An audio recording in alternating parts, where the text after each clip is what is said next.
The winds of change are threatening to blow my house down, and the fires of hell are at my door. And what am I doing? Reading horror stories on Reddit. Welcome back to RPG Horror Stories, where I go on Reddit so you don't have to! New week. Things are crazy, but this is how I'm staying calm. Hey, so this is Future Brett. I recorded this video on Tuesday.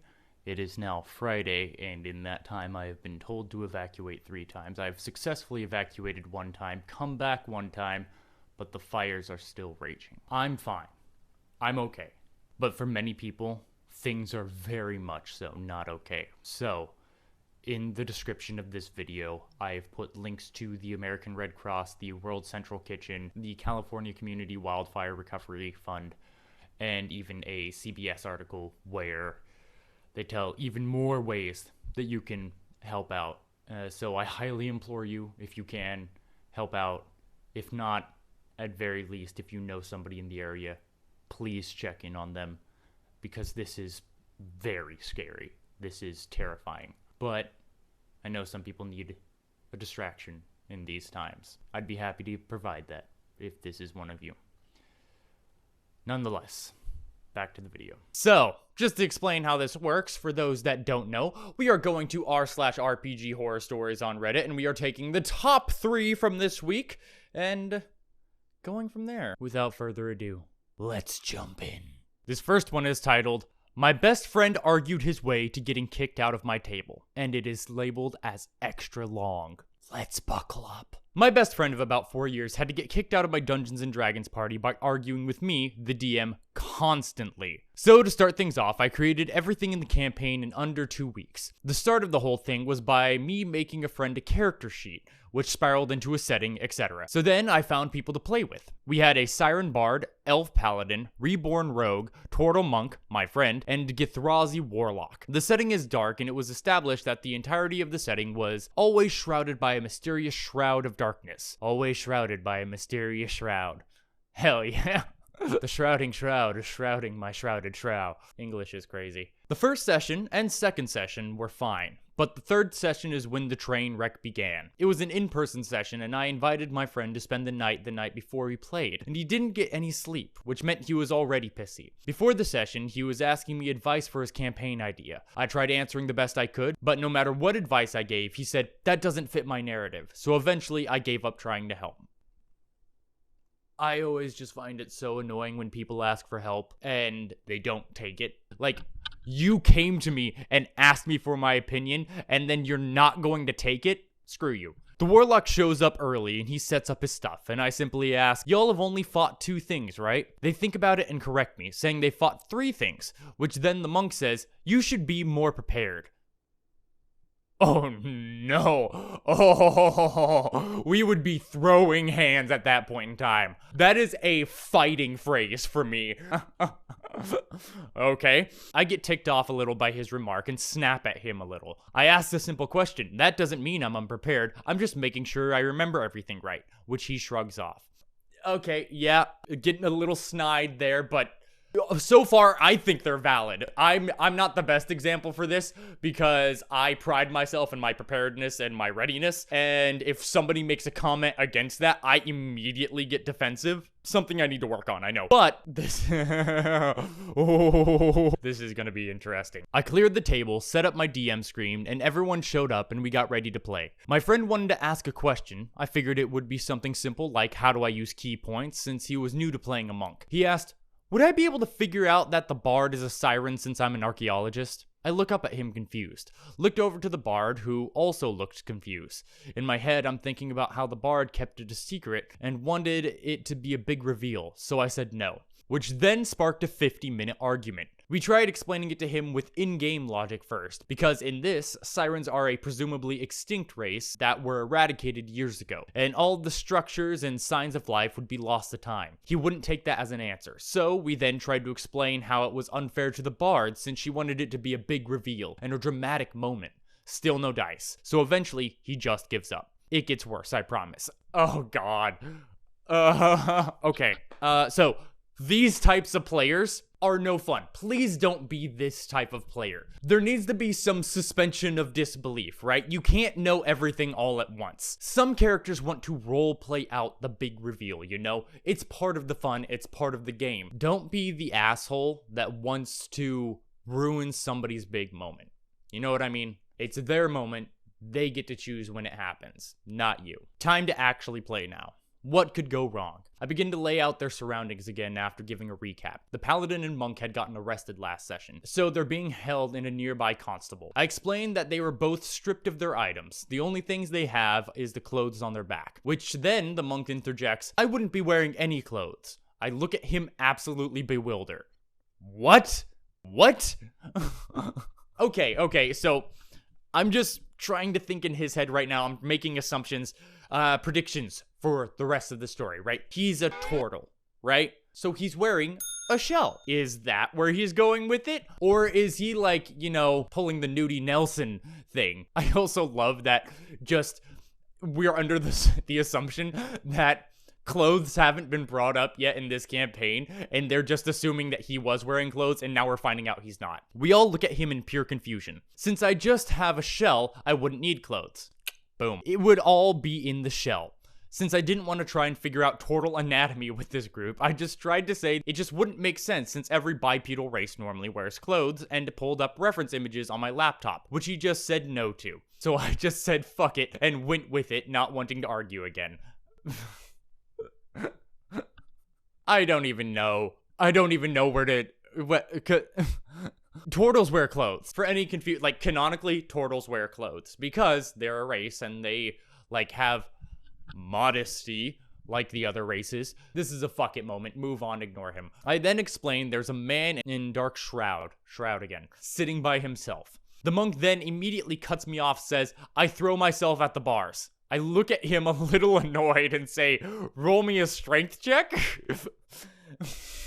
The DM is trying so hard. Opie is trying so hard to progress the plot of the story, and this turtle is just choosing violence. And in my head, I want to say to myself, I want this to be interesting, so I'll make the DC a little high. He rolled a 15, or somewhere there. It's been a hot minute, and I tell him that he flings himself at the bars, but crashes down on the floor in a failed attempt. He then exclaims loudly, I weigh 500 pounds, which I look at him and say, that doesn't mean you automatically succeed. Then the rogue comes to my defense. It probably wouldn't be steel. It would be something tougher, like mithril. And I agreed. He then says, I'm making stuff up just to make sure he can't do it. I say, I'm not, which he scoffs at. Oh my god. This is the annoying kid in class that reminds the teacher that you have homework. Alright, so we're cutting to the paladin and the monk in the jail cell. As you're in the jail cell, there's this darkness shrouding you. They took everything from you and all you have is the clothes on your back. Actually, I'm not wearing any clothes. I'm a turtle, I'm wearing a shell, therefore all of my clothes would be under the shell. No, dude, turtles wear clothes. Like, canonically, there's, like, reference images inside the book and everything. It doesn't matter. Okay, we'll move on. As you're sitting there, you see a man in the corner, shrouded in darkness. I throw myself at the bars. Okay, make a strength check. 15. You throw yourself at the bars and the material seems to be a little bit more heavy duty than you were expecting, so you bounce off of it and land on your back.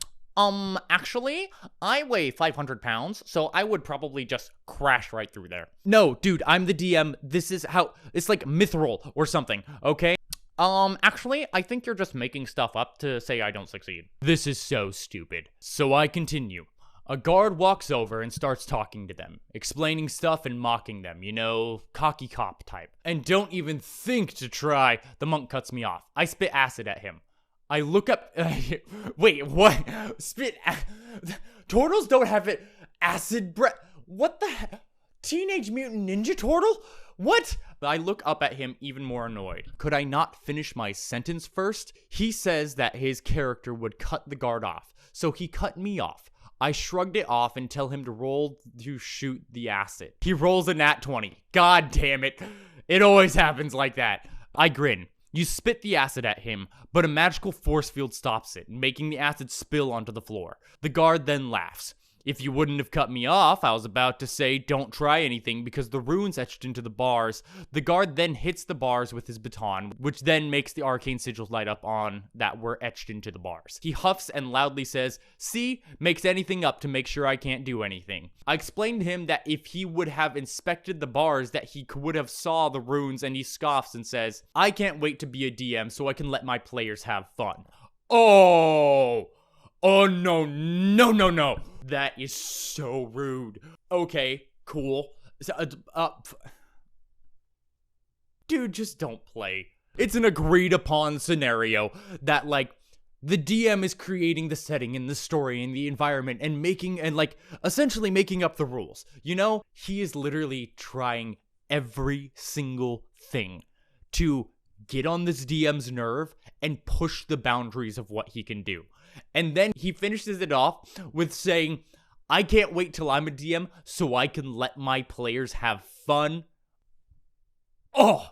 I get a little pissed at this remark, but I keep it to myself for the sake of everyone else. I continue on, and the paladin inspects a window and shouts out of it, attracting the other party members so that they can devise a plan and escape. The monk then just says, "I punched the guy in the cell with us."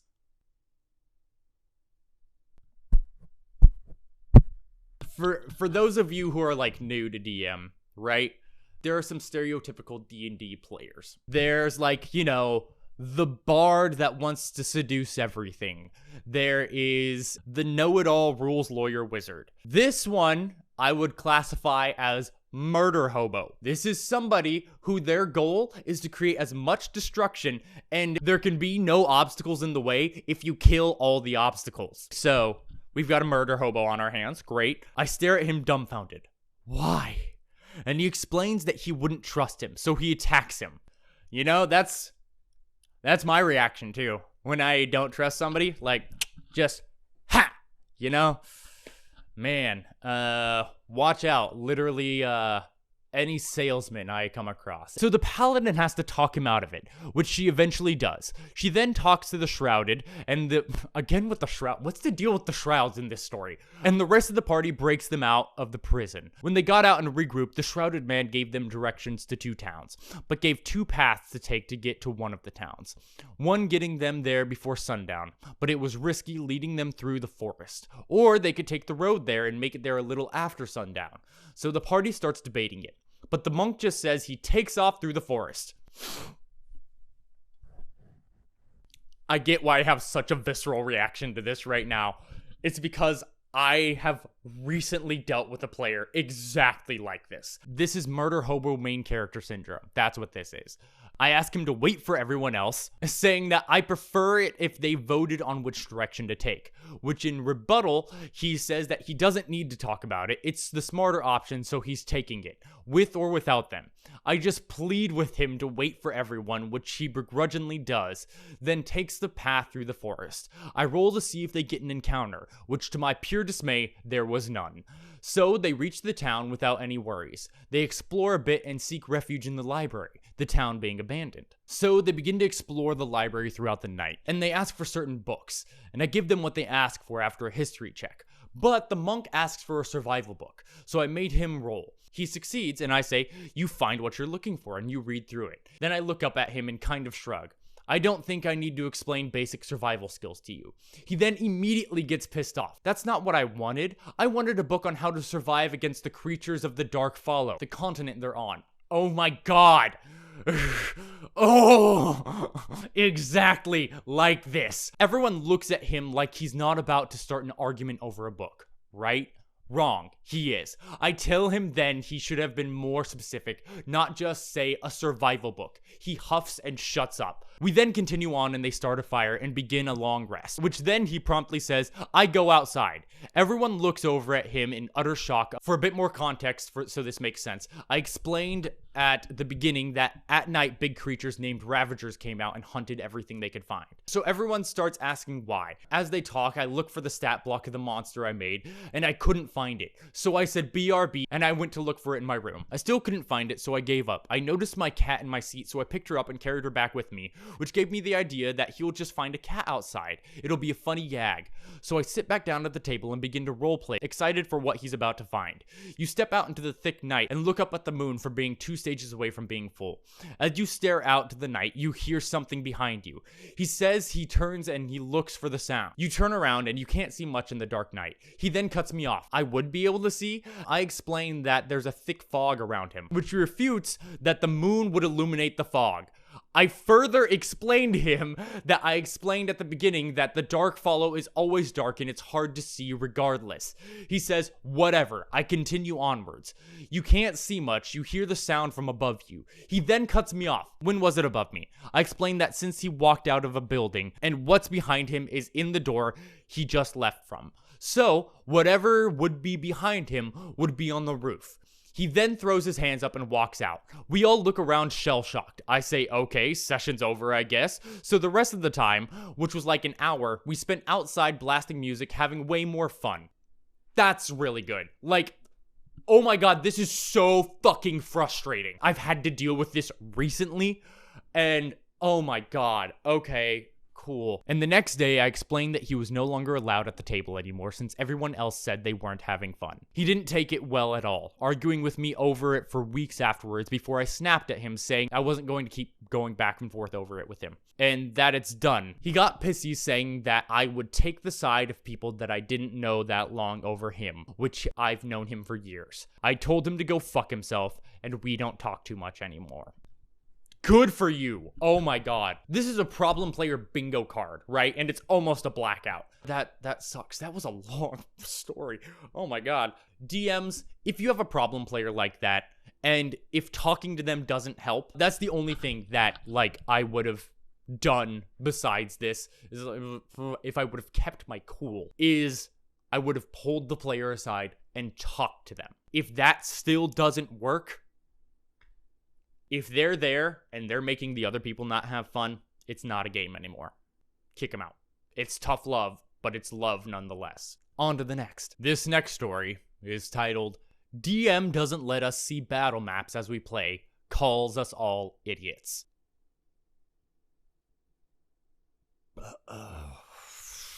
Okay, let's just jump in. Back in 2017, after I entered college, my friend got me really into D&D by us playing in person, and I really enjoyed it.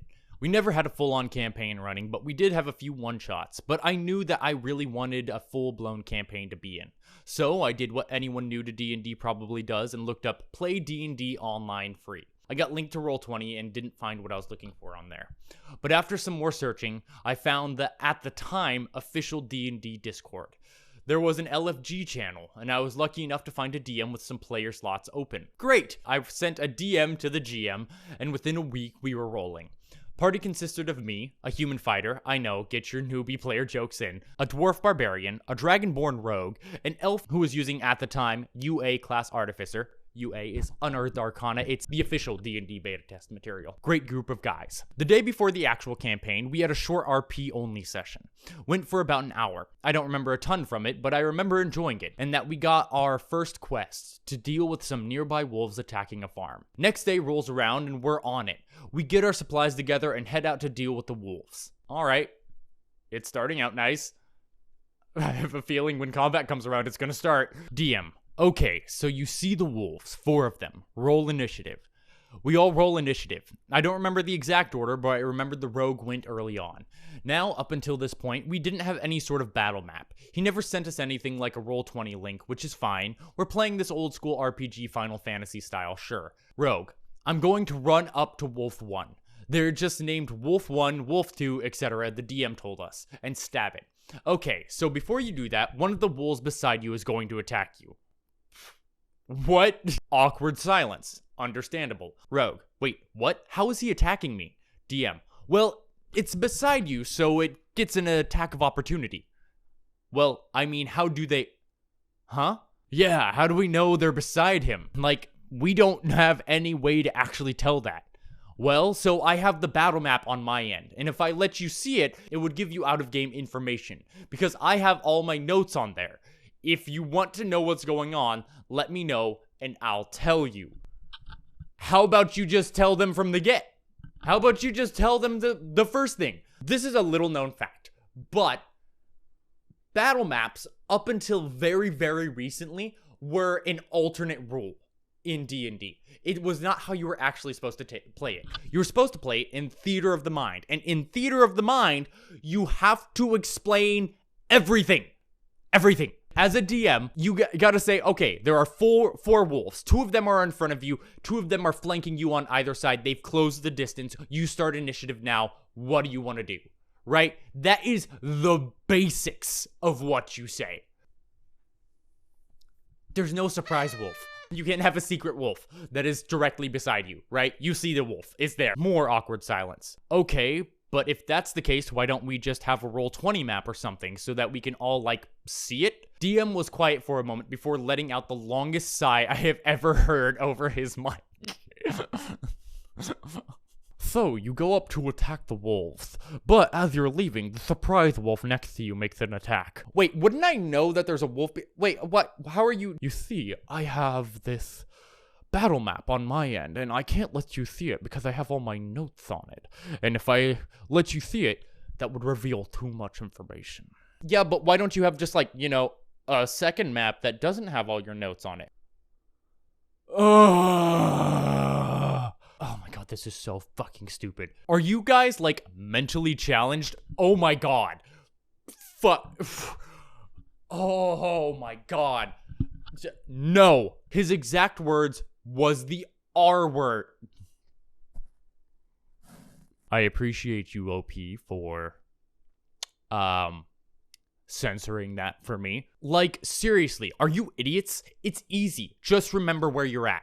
From there, the DM rolled his damage and was beginning to calculate it. The rogue, being level 1, instantly went down. Rogue, yeah, no, so I'm sorry, I'm out. Leaves Discord server entirely. Soon after that, everyone else followed suit. Me and the elf were the last 2. Me, sorry man, if you ever want to do another campaign with actual maps, just let me. I couldn't even finish because he proceeded to kick me out of the Discord server, I think. Either that or just deleted it. Outside the DM, I didn't have any of them friended on Discord, so I don't know if the human left. I'm willing to bet he probably did too. On the bright side, you had that one role-playing session, but it got ended so quickly after that, so that's more time for you to get yourself into a good campaign, you know what I mean? For my personal game, I run it on Discord, and on Discord, they have the whiteboard feature. I make maps in a map creator, and then upload it onto the whiteboard, and then have their icons on that as an overlay. That's a really easy thing to do, and the best part is you can make duplicates of that, and have all your notes on one that the characters can't see, and you can still let them see it. It's as simple as that. Don't break out slurs just because your lack of preparation. You know what I mean? Simple. Moving on. This next one I have strong words about already. Player goes on a wild rant because we wouldn't use AI in our game. Yeah, I already have strong feelings about AI. But let's see where this takes us. Okay, before we start, I just want to preface that if you use or support AI art generation, I don't care. I do. I don't like it. You do you. I'm not here to give you a lecture about the ethics of it or anything like that. We, as in myself and my friend, who is the DM of the campaign we are running, personally don't. Right, so for the past month or so, we've been running a Witcher-themed campaign. It's been a pretty fun time. The races that are already part of the setting fit surprisingly well in the standard D&D rules. The whole idea is a sort of low-stakes side plot that is happening in parallel with the events of Witcher 3, although featuring more mundane characters. To give you an idea, we've got an alcoholic dwarf farmer who fights alongside his pet goat. That's fun. I like that. That's just another thing. Some people say, don't, plagiarize stories. Dude, plagiarize everything. If you want to have a Witcher 3 campaign where there are events taking place as a side story to the Witcher 3 campaign, but those events directly impact your campaign, that sounds like so much fun. Don't ever feel ashamed or bothered or anything like that if your campaign is quote unquote ripping something off, because there are like 21 plots total in the entire world. Look it up. Don't worry, it's all good. But I digress. Anyway, one player, who I guess I'll call AI Bro, has been with us for a while. Until recently, he seemed pretty laid back and just an overall average dude. Our time zones rarely matched up, so he mostly only hopped on for the game itself and was usually the first to log off, which meant we didn't really get to know him all that well. No big deal, of course. Everyone's got their own lives and we're all adults. But that did mean that when what happened, it completely caught us off guard. Let's see. When it comes to the visuals like locations, creatures, references, and so on, my friend, the DM, mostly uses screenshots from the game itself he takes and edits together. AI Bro didn't seem to have a problem with this, but during yesterday's session, he suggested that it'd be cooler if we just use AI art, and he can make some for us. My friend said that there was no need, but the gesture was appreciated. Then, AI Bro asked why, and my friend explained that he wasn't really into AI-generated stuff. Valid. This seems like a very constructive conversation. Let's see how AI Bro ruins it. When I say AI Bro completely lost it over that, I mean it.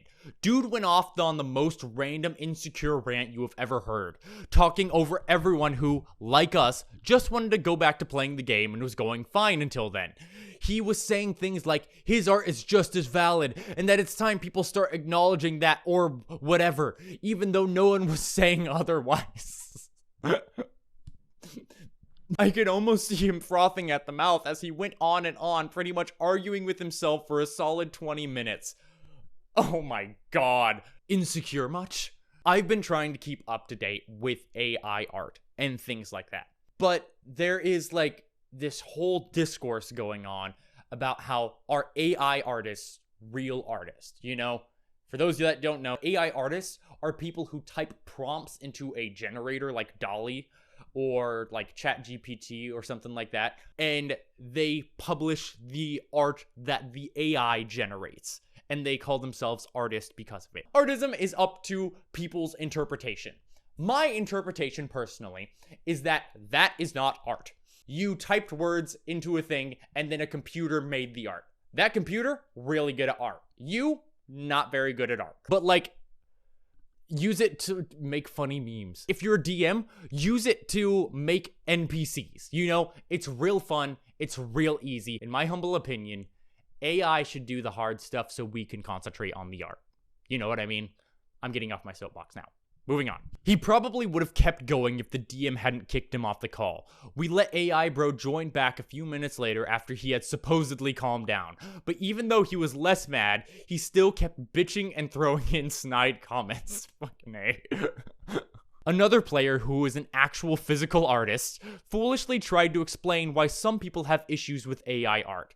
This kicked off another rant from AI Bro about how being an artist isn't a real job anyway, and that she shouldn't be mad at tech since it can do what she does better.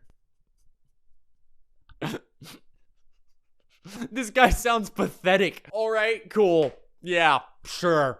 Why not, bro? Why not? You do you, bro. You do it, but do it over there. Do it far away. Just letting all the fucking punches thrive. AI art's real art. Your art isn't as good as AI. Artist isn't even a real job. Fuck. What? This kicked off another rant from AI Bro about how being an artist isn't a real job anyway, and that she shouldn't be mad at tech since it can do what she does better, which, I mean, she wasn't. Again, we're all cool with agreeing to disagree, but at the end of the day, it's our game, and we decided what goes in it. Eventually, the DM did end up booting him due to him refusing to drop it. Yeah, I don't know. Probably one of the most random blowouts over nothing I ever witnessed. That's ridiculous.